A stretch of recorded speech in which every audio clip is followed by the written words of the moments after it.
जय मां सरला जय गुरुदेव। नमस्कार दर्शक बंधु, एस्ट्रो पैराडाइज यूट्यूब चैनल को मु आपण मानक राष्ट्र फ्रेंड डॉक्टर जगदानंद आचार्य आपण मानक स्वागत करूची। ओडिया नववर्ष उपलक्षे प्रथमे आपण को आपणक परिवार को एस्ट्रो पैराडाइज परिवार तरफ अनेक अनेक शुभेच्छा एवं शुभकामना। एप्रिल 14 तारिख महाविषुव संक्रांति व पणा संक्रांति। एई दिन सूर्य महाग्रह निजर उच्च राशि रे तथा मेष राशि को संचार करिवे। राशि मानक मध्य मेष राशि प्रथम राशि, एणु सूर्य महाग्रह प्रथम राशि को संचार करुथिबारु एई दिन नववर्ष आरंभ। एई दिन मध्य वीर हनुमानंकर जयंती, एणु एई पवित्र दिन रे प्रभु श्री बलियार भुज नीलकंदर अधिराज जगतनाथ जगन्नाथंकर पाद पद्म रे, वीर बजरंग बालींकर चरण कमल रे एवं जगत जननी झंगड़वासिनी अभयदायिनी विद्या प्रदायिनी मां सरलांकर पादकंदर रे आपण मानक पई सुख मनासी आरंभ करबा को जाउची। आजिर अध्याय रे आपण माने जानिबे सुदशा व्रत को नै किछि रोचक कथा। आपण मानक मन रे जो भ्रांत धारणा रहिछि तारि उपरु आज हमें पर्दाफाश करबा। आसंता 18 तारिख दिन जो सुदशा व्रत अनुष्ठित हेबा को जाउची, एई दिन जो माने जमा व्रत करि नाहंती नुआ करबा प्रथम करी व्रत करिवे, से माने एई एप्रिल 18 तारिख दिन व्रत करि परिबे ना नाही। बहुत सारा कथा उठुची ए बाबद रे। बहुत सारा लोक कहउचंती कि विवाह तिथि नाही, बाहा तिथि नाही, तेणु सुदशा व्रत नुआ व्रती माने करिबेनी। आरि उपरु हमें आज पर्दाफाश करबा। बहुत बढ़िया नॉलेजेबल टॉपिक अछि, आपण को निवेदन करिवि शेष पर्यंत वीडियो को देखंतु। जदि आपण माने चैनल को सब्सक्राइब करि नाहंती त सब्सक्राइब करंतु। पाखर थिबा बेल आइकन को प्रेस करी ऑल ऑप्शन को क्लिक करंतु। वीडियो को लाइक करिवे, आपण को अनुरोध करिवे वीडियो को शेयर करिवे, समस्त को पाखरे पहुंचेबे। दर्शक बंधु आउ डेरी करिबानी, आसंत आरंभ करिबा आजिर अध्याय।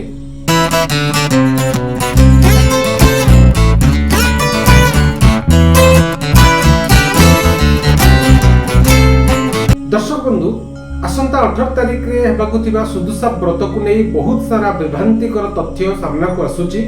मु भाबुतले कि ए टॉपिक को नै कोनोसी वीडियो मु अपलोड करिबि नाही, किंतु आउ सही पारिलनी। मोर बहुत सारा दर्शक बंधु मेसेज कले, मते कॉल कले, कमेंट बॉक्स रे मध्ये लिखिले आपण वीडियो निश्चित अपलोड करंतु। आसंता 18 तारिख दिन हेबाकु थिबा सुदशा व्रत को नै बहुत सारा वीडियो अपलोड सरिलानी।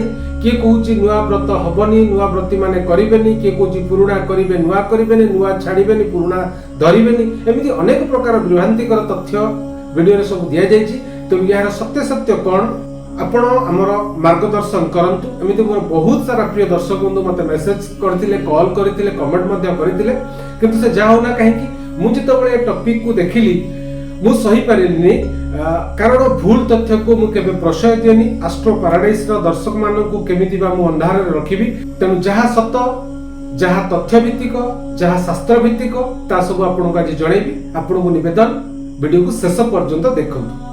दर्शक बंधु माता लक्ष्मींकर अनेक व्रत रहिछि, सेही व्रत मानक मध्यरु सुदशा व्रत अन्यतम। शुक्ल पक्ष दशमी तिथि रे जदि गुरुवार अनुष्ठित हुए बा गुरुवार पड़े ताले से दिन माता लक्ष्मींकर सुदशा व्रत पालन करा जाय। यह हम ओडिया रो प्रत्येक घरे घरे एई व्रत अनुष्ठित होइथाय। घरर समस्त सधवा नारी हुंतु, विधवा नारी हुंतु, एई व्रत को पालन करिथांती, एई व्रत को रखिथांती। ए वर्षर प्रथम सुदशा व्रत आसंता एप्रिल 18 तारिख दिन पड़ुछि। दर्शक बंधु पूरा वर्ष तमाम को आम जदि देखिबा 3 थर सुदशा व्रत अनुष्ठित हबो। प्रथम व्रत एप्रिल 18 तारिख, द्वितीय व्रत रहिछि अगस्त 15 तारिख एवं तृतीय व्रत रहिछि 2025 जनवरी 9 तारिख दिन। तेणु वर्ष तमाम तीनोटी माता लक्ष्मींकर प्रिय व्रत सुदशा व्रत ए वर्ष अनुष्ठित होबाकू जाउछि। दर्शक बंधु ए वर्ष जो तीनोटी सुदशा व्रत अनुष्ठित होबाकू जाउछि, से 3 दिन रे केउ जगह रे भी पंजिका रे मेंशन करा जाय नाही कि नुआ जो माने करिवे से माने व्रत करिवे नाही, पुरुणा माने व्रत करिवे। यार प्रूफ आपन को सामने रे वो शूट करी रखी छी देखंतु। पंजिका रे एमिति किछि भी लेखा हेनी कि केउ दिन नुआ करी करूथिबा प्रति माने व्रत करिवे, पुरुणा माने करिवेनी, एमिति किछि भी तथ्य नाही। तेणु आपन को अनुरोध करिवि आपण माने ए भ्रांत धारणा रे केबे भी न पसी आपण माने समस्ते सुदशा व्रत करंतु, मां लक्ष्मींकर व्रत करंतु। ए व्रत को नै अनेक प्रकार शंका देखिबा को मिलुची। प्रथम शंका हला जेउ माने ए व्रत आगरु केबे करि नाहंती, प्रथम थर करिया पई चाहुचंती, से माने एई 18 तारिख दिन करि परिबे ना नाही। बहुत सारा लोक कहउचंती कि बाहा तिथि नाही तेणु करि परिबे नाही। प्रकृत कथा हला ए कथा होची सब गुजब। यार कोनोसी सत्यासत्य नाही। बाहा तिथि सहित सुदुषा व्रतंकर कोनोसी संपर्क नाही। सुदुषा व्रत रो अर्थ होची सुदशा बा उत्तम फल प्राप्ति पाई, समस्त ग्रह दशारु मुक्ति पाइबा पाई, घरे माता लक्ष्मींकर कृपा दृष्टि रहिबा पाई, दाम्पत्य जीवन रे सुख सौभाग्य वृद्धि करिबा पाई, संतान मानकर उत्तर उन्नति करिबा पाई एई माता लक्ष्मींकर प्रिय व्रत सुदुषा व्रत करा जाय। एणु एथिरे बाहा तिथि सहित कोनोसी संपर्क नाही। जो माने एई व्रत को नुआ करिवे से माने केबे एई व्रत करिवे, ये गोटे बड़ प्रश्न आपण मानक मन रे रहिछि। यार प्रमाण आपणक पाखरे ही अछि। आपण जेतबळे सुदुषा व्रत करूचंती आपणक घरे सुदुषा व्रत कथा बही निश्चय थिबो। आपण व्रत कथा बही को पढंतु। केउठी भी लेखा होइनी कि केउ दिन नुआ व्रती करिवे केउ दिन पुराणा व्रती करिवे। यह होची लोकाचार। एथिरे कोनोसी शास्त्रंकर प्रमाण नाही कि नुआ व्रती एई दिन करिवे पुराणा व्रती एई दिन करिवे, एमिति किछि भी प्रमाण नाही। यह होची भ्रांतिकर तथ्य। एणु आपण समस्ते आसंता 18 तारिख दिन माता लक्ष्मींकर प्रिय व्रत सुदुषा व्रत करिवे।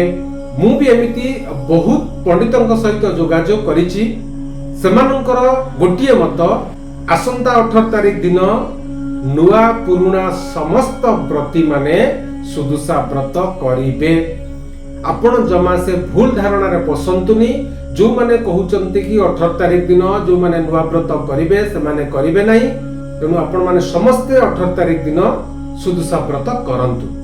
दर्शक बंधु जदि आपण 18 तारिख दिन नुआ करी व्रत करूचंती ताहाले मते कहंतु या द्वारा माता लक्ष्मी कोन आपणक ऊपर क्रोधित हेबे, आपणकर कोन कोनोसी अनिष्ट हबो, आपणकर किछि क्षति हबो कि नाही ना।